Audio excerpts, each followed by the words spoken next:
तो फिल्म की शुरुआत में हमें एक सुनसान जगह पर 6 दोस्तों के ग्रुप को दिखाया जाता है जो वहाँ एक हॉरर वीडियो शूट करने के लिए आए थे। यहीं पर एक शेरिफ भी अपने पार्टनर को लिए आ जाते हैं जिसका नाम डेविड था, लेकिन इन लोगों को देखकर वो यहाँ से चले गए। अपना काम खत्म होने के बाद एक कपल को छोड़कर ये पूरा ग्रुप वापस चला जाता है और ये कपल एंजॉय करते हुए इस जगह को एक्सप्लोर करने लगते हैं। एक्सप्लोर करते हुए लड़का भागकर पास के एक कैबिन में चला गया जहाँ पर बहुत से पिग्स थे। वो एक स्टिक लेकर पिग्स को तंग करने लगा।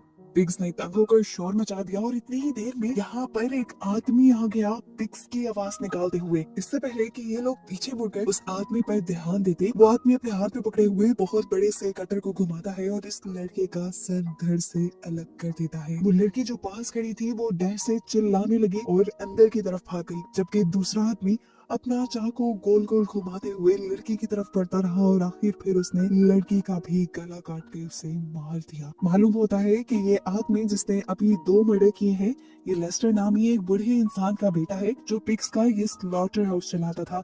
लेकिन अब उसका काम बिल्कुल बंद हो गया है क्योंकि अब मॉडर्न एज में लोग स्लॉटर हाउस से मीट लेने के बजाय फैक्ट्री से प्रोसेस्ड मीट लेना शुरू कर चुके हैं। लेस्टर ने अपने काम में कोई भी अपग्रेडेशन नहीं की, इसलिए उसका ये स्लॉटर हाउस बिल्कुल बंद हो गया। जबकि उसकी जगह टॉम, जो कि उसका कॉम्पिटिटर है, उसकी मीट फैक्ट्रीज आजकल शहर में अरूज पर थी और वो अब लेस्टर की भी प्रॉपर्टी लेना चाहता था। पता चला है कि टॉम लेस्टर के ही अंडर पहले काम किया करता था, लेकिन फिर उसने अपनी मीट फैक्ट्री लगा ली और मॉडर्न तरीके इंट्रोड्यूस करवाए, जिसकी वजह से आज वो बहुत कामयाब था। लेस्टर का ये बेटा बडी, इसे हमेशा लेस्टर ने अपने स्लॉटर हाउस में पिग्स के साथ रखा था, इसीलिए वो अब नॉर्मल रहा ही नहीं था। वो पिग्स जैसी ही हरकतें करता था, यहाँ तक कि वो बोलता भी पिग्स जैसा ही था। उसने अभी अभी जो 2 मर्डर भी किए थे वो भी इसीलिए कर दिए थे क्योंकि वो दोनों उसके पिग्स को परेशान कर रहे थे। अपने पिग्स के आगे उसे किसी चीज की अकल समझ नहीं है। फिर सुबह होने पर दिखाया जाता है कि लेस्टर का कंपेटिटर टॉम लेस्टर के ही एक दोस्त के साथ एक शेरिफ को लेकर उसकी प्रॉपर्टी में आया है ताकि वो लेस्टर को उसकी प्रॉपर्टी बेचने में फोर्स कर सके। लेस्टर का ये दोस्त जो अभी टॉम के साथ आया था, उसी दोस्त ने लेस्टर को स्लॉटर हाउस बनाने का मशवरा दिया था। उसी के मशवरे पर ये स्लॉटर हाउस उसका कामयाब हुआ। दरमियान में उसने लेस्टर को मॉडर्न अपग्रेडेशन करने को भी कहा, लेकिन तब लेस्टर ने उसकी बात नहीं मानी, इसीलिए वो दोस्त अब टॉम के साथ काम करता है।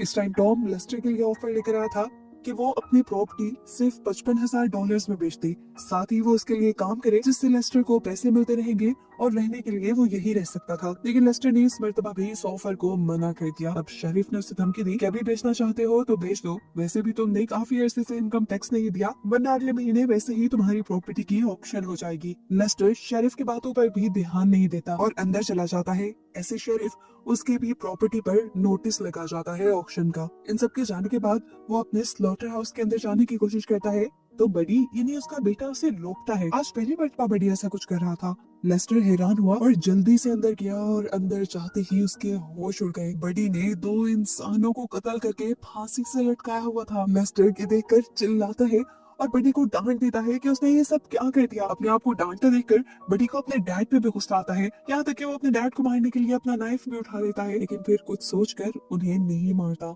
यहाँ पे एक मजे की चीज ये भी हुई कि लेस्टर का भी गुस्सा कम हो गया और उसने अपने बेटे को शाबाशी दी क्योंकि उसने कट्स अच्छे लगाए थे बॉडी के ऊपर। बेटी भी अपनी तारीफ सुनकर खुश हो गया और यहाँ लेस्टर के दिमाग में कुछ और ही खिचड़ी पकने लगी। उसने अपने बेटे से कहा कि तुम्हें 3 ऐसे कट और लगाने हैं टॉम, शेरिफ और उनके साथी की बॉडी पर।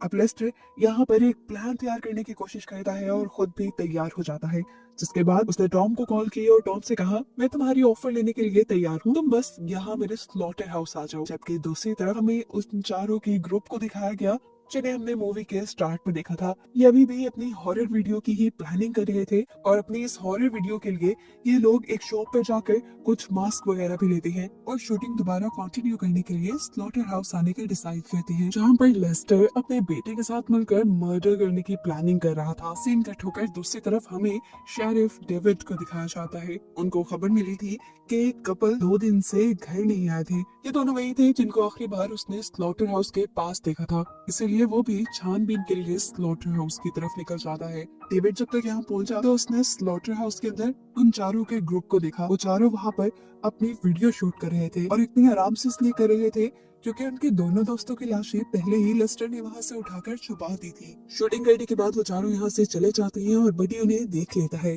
जबकि लेस्टर दोबारा टॉम और अपने पूरे ग्रुप को कॉल मिलाता है कि तुम जल्दी मिलने आ जाओ, मैं ऑफर एक्सेप्ट करने के लिए तैयार हूँ। यहाँ डेव जो इन्वेस्टिगेशन करने के लिए स्लॉटर हाउस के अंदर चला गया था, डेविड को कहीं से खून टपकता हुआ दिखाई दिया। उसने जब ऊपर देखा तो ऊपर एक मरी हुई बिल्ली को लटकाया गया था। असल में ये भी बडी के पिग्स को तंग कर रही थी, इसलिए बडी ने उसको भी मार कर लटका दिया। जो भी उसके पिग्स को तंग करता है वो उनका यही हाल करता है। इसे डर था कि यहीं पर ही वो कातिल होगा जिसने उस कपल को मारा होगा। वो अपनी गन ताने आगे की तरफ चल रहा था कि अचानक किसी ने कटर चलाया और उसका गन वाला हाथ ही काट डाला। ये भी कोई और नहीं बल्कि बडी ही था। हाथ के कटते ही बहुत ज्यादा ब्लीडिंग हुई और डेविड मौके पर ही मर गया। डेविड को मारते ही बडी अपने डैड को ये लेस्टर को बुला कर लाया, जो एक और मर्डर होने पे थोड़ा टेंशन में तो आया, लेकिन उसने बडी को ये नहीं कहा। उसने बडी को इस मर्तबा भी शाबाशी ही दी। अब थोड़ी देर